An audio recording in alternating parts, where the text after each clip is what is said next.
every time Jeffree Star does an interview, there's always something crazy that has to come of it. Jeffree went on the Going Mental podcast a little while ago, but they just uploaded it to YouTube, so I'm just now seeing it for the first time, where he was shading MIKAYLA, James, Tati, and the beauty community in general, trying to make it seem like he is like the king or queen of this entire place, and because of that, they had to just tear him down. I mean, I love when Jeffree gets on a podcast and he tries to like rewrite history somehow. Every single time I feel like he always just like forgets little details of certain things. But anyway, Jeffree is now in his healing era and loves to say that he's moved on from the dramatics and doesn't have time for that anymore. But we all know he can't help but feed into the drama every now and then. But I did find it funny how he tried to claim that he was never a bully online or like some hater. Well, I was good at clapping back. Okay. So like I've never like, let's say we're all scrolling right now, I've never left a mean comment on someone's page. Okay. That's such a crazy, bizarre concept to me, to like stop out of your day and be like, you're ugly. That's so weird. It's always been weird to me since I was younger to now. I just find it so bizarre. So I've never done that. I'm the queen at clapping back. I have a big mouth. I love being shady. And at the end of the day, if I wasn't doing all this, I'd probably be a stand-up comedian because I'm funny. So no, I'm good at being vicious back, but never the bully. I think we all know there's definitely times where Jeffree has been that bully or some sort of hater. And certainly in recent times, this just takes me to the whole Hailey Bieber situation when Jeffree bought her Rhodes skincare. I mean, he was giving mad hater energy. Hi guys, this came in the mail. So I just got back from Paris. I've been catching up here at the Star Yak Ranch and life has been really busy. So we are fully back to reviewing makeup and this came in the mail. Okay, so the packaging is so boring. And then I open it up and girl, she literally looks like she wants to die. Like, focus. Oh my God, that face is like, why did I do this? Why did I create a skincare brand? So when you're privileged and you use daddy's money and you've never worked a day in your life, I guess this is what we're doing. He also went on another podcast soon after this where he started calling Hailey's products Rhode Pest Control just because he wanted to like feed into the whole Selena drama with Hailey and everything. But anyway, Jeffree continued this interview by, of course, talking further about the beauty community and his experiences in it. Certainly trying to rewrite some history a little bit by saying when he entered the beauty community, he was growing at such a fast rate that nobody had ever seen before. He scared everyone and they needed to just get rid of him and take him down. People that say, you bullied the beauty community. It's like, no, I entered the beauty community as this whole new thing. People shook, scared, they couldn't believe how fast I was growing, and they all came after me like the devil. He literally goes on to say that all those people he used to associate with are dead to him now. He did admit that he did play a part into like feeding into some of the drama, but makes it seem like he was encouraged by the people that were in the beauty community that he like associated with to feed into that drama. In the beauty culture, and then I had the #1 YouTube channel and there's so many eyes on me. It was very addicting to me in a good way and also bad. Because you're like, oh, well, if everyone likes drama, then I'll do this, where I should have like put my phone down. But then I also had not great people around me.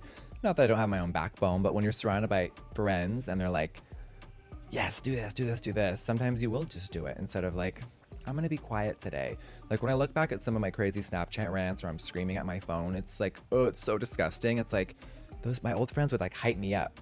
And I'm really wondering if this is in reference to Tati putting out Bye Sister and then Jeffree making Never Doing This Again. As he's like talking about this, I just feel like he's trying to say that like she was telling him to do it and all of this stuff and making it seem like it wasn't really his fault for being a part of that drama. He was like brought into it by all these other people, even though I feel like we all know like Jeffree loves drama. Like he's just always in it. Especially this drama. Jeffree played a huge part in Dramageddon. But it's very clear that Tati and James are who he is blaming as the reason why he ended up being so burnt out from YouTube and the beauty community as a whole, as he credits that to 2 former friends of his that he had. And I mean, who else could he be freaking talking about when he's talking about 2 people that used to be in his life? Imagine, we're all locked indoors, no one's on the freeways, everyone is hyper focused on their phones, and then my 2 old friends make a crazy video full of lies, and it like changed the beauty culture forever. So Were you feeling like depressed during this time?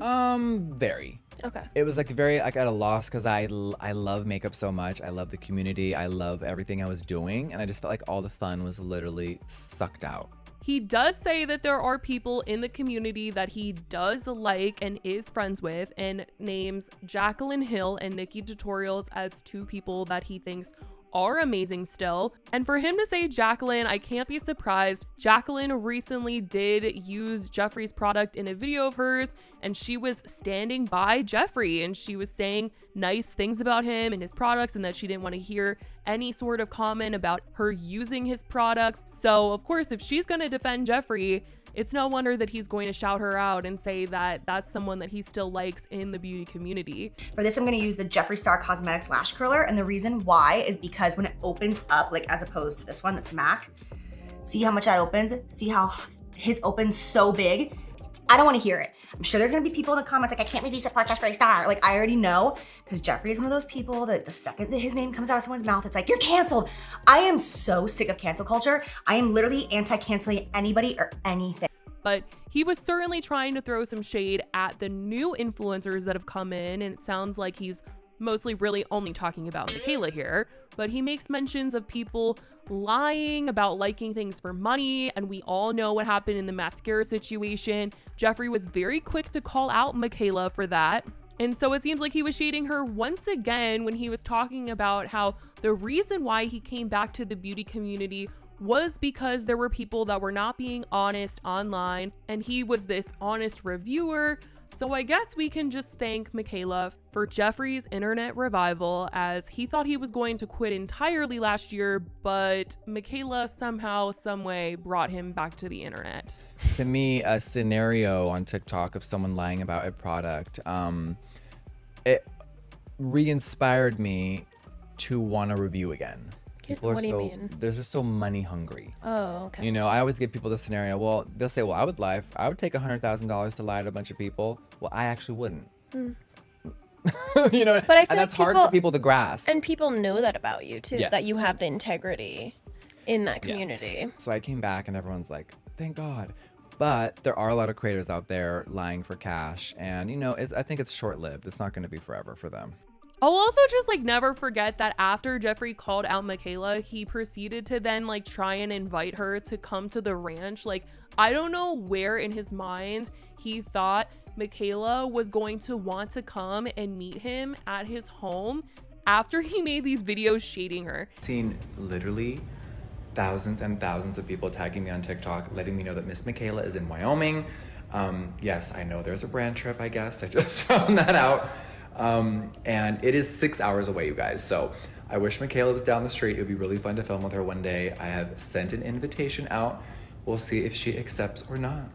And he's like continuing to shade her on podcasts. Literally, like, this interview is so recent. So that is just so crazy. Like, she obviously wasn't going to accept the invitation, and she probably never will now because you're still talking about her. But Jeffree was surely bringing his shady boots to this interview while also trying to paint himself as the shining star of the beauty community.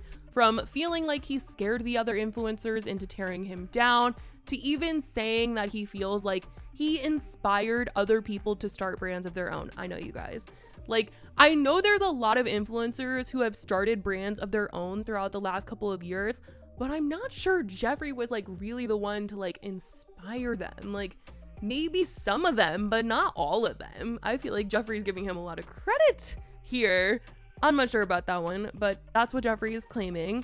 And he's also claiming that, you know, he's trying to stay out of the headlines, away from online drama, and is even planning to move away next year. I know. Jeffree just moved, it seems, and he's already moving again.